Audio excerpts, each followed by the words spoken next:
The Victims of Child Abuse Act and the Child Advocacy Centers that it funds, that you're familiar with, I think are an enormous resource for law enforcement and to prevent the re-victimization by children who've been traumatized by allowing them to be interviewed once in a way that is admissible as evidence, in a way that is appropriate and that has all the relevant folks there and present. And the one I visited at AI Children's Hospital in Newcastle County, while the circumstances that lead to these interviews are tragic, the resource for our community and our law enforcement community is terrific.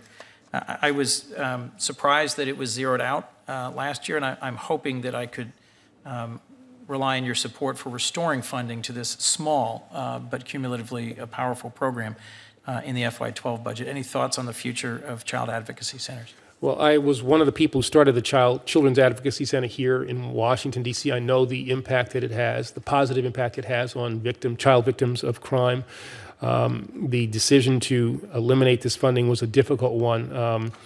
Deficit issues, restoring fiscal sustainability were all a consideration. The Office of Justice Programs, as I've talked to them after I spoke to you, has come up with ways in which they think they can prioritize some grant making and training to help in that regard.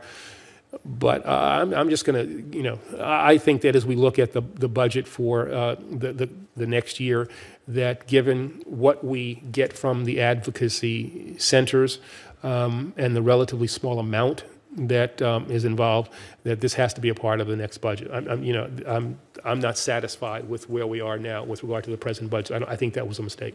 Well, thank you, Mr. Attorney General. I certainly look forward to working with you as a member of the Budget Committee. I think all of us here recognize that we have forced far too many of the cuts we've made in the last 2 years just in the narrow area of domestic discretionary. It's having significant negative impact on things like criminal justice, strengthening our communities, investment in infrastructure, R&D, education. And I look forward to finding a broader solution. And I'm really grateful for your service. Thank you. Okay, thank you.